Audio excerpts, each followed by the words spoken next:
Brian McKnight is the quintessential example of a narcissist. Make this make sense. Rainy Fox Media, news and information for the soul.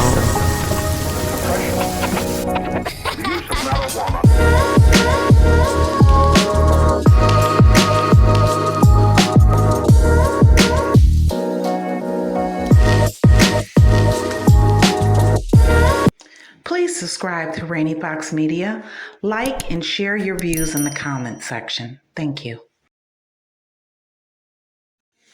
As you may have already heard about Brian McKnight and his drama with his children that he had from his previous marriage with the Julie, who was Black.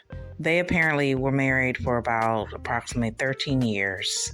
And not too long ago, I believe, there were rumors about childhood abandonment, etc., from his children.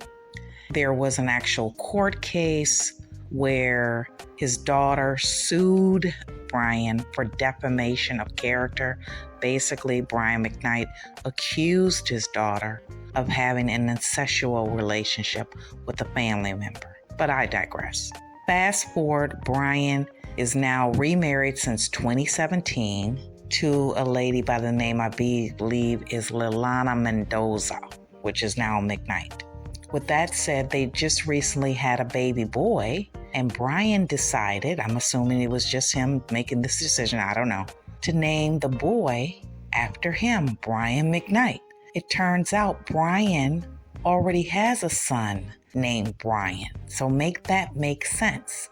Brian McKnight announces his baby boy with his second wife, and then people start saying, hey, you already have a son by the name of Brian McKnight. Why are you doing what you're doing?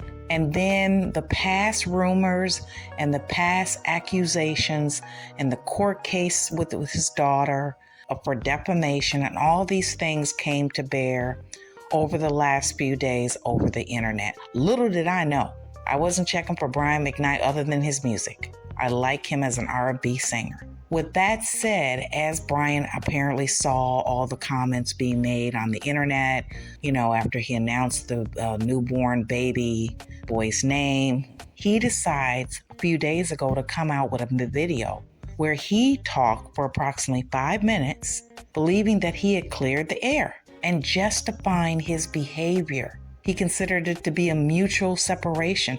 Basically, it appears he discarded his other family, including the kids. And when you take a listen in to the video, you can tell not only that, he's trying to justify it with no remorse.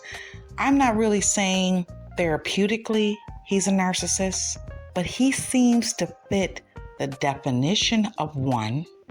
But take a listen in to what he has to say, as well as the definition of a narcissist, along with an interview that he not too long ago did, where he explains all these love songs and ballads. This is the first time in his life he's ever been in love, ever. Now take a listen into all of this, and then you tell me, based on the definition of a narcissist, is he a narcissist? Brian McKnight here. There's been a lot of discussion online lately about how I talk about my family on social media. Typically, I prefer not to give attention to the internet trolls, but now my family is being harassed online and accosted in public, apparently because some people can't handle seeing my happily ever after. Coming after me is one thing, but the moment you come after my wife and our children, it's another story, because even more important to me than defending my name is defending and protecting them. I want to address some of these recent discussions. There is a very simple reason why I post about some of my children on social media and not others. The children that I do not currently have relationships with, I don't post about them. Instead, I post about the children with whom I do have relationships, with whom I am proud of. 20 on my series of Exposing the Covert Narcissist. This video is going to talk about the discard phase. When the narc decides to discard you, it means that you have no more value, that he has either found a new supply or the supply that's coming from you isn't enough for him. Sometimes I never abandoned anyone.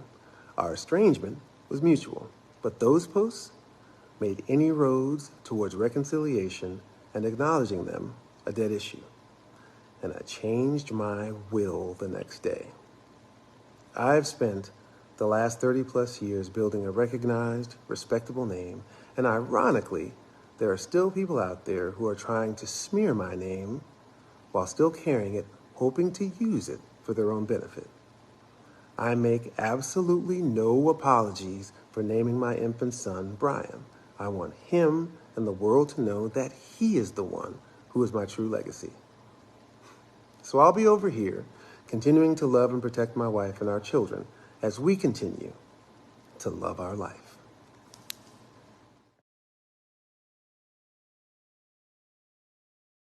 What is the song that like really still speaks to you after all of these albums you've worked on?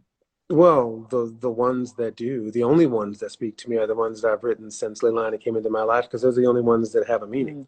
Wow. Sure, there were big hits before then, but they weren't based on anything, because I never even liked anyone before I met her. Oh, wow. The first time I felt my heartbeat was the day that she came into my life. So everything that I wrote before then wasn't based on anything romantic. It was just, it was arithmetic. I have this many notes and this many syllables, and that's what I have to work with. But these 3 albums that I've done since we met, every single song it has a meaning. It has a story. It has something that's near and dear to my heart. The consequences of being a narcissist. Now, it's not all plain sailing. They always have to start again because they destroy relationships, they burn bridges, they piss people off. They're always looking over their shoulders. If you were to look inside the mind of a narcissist, you will see somebody that is stressed out, always scheming, looking for the next trick, the new supply. They're never calm, they're easily bored. They're quick to anger. They take everything personally. They're never settled. It's as if the narcissist has a self-destruction button because they destroy anything good in their life, and that includes you. What's sad about being a narcissist is that they will never understand or have a deep relationship, not even with their own children. The narcissist suffers by definition of being a narcissist. Despite the air of grandiose or confidence or arrogance, when the narcissist looks in the mirror, they see nothing but self-hate. And I love it.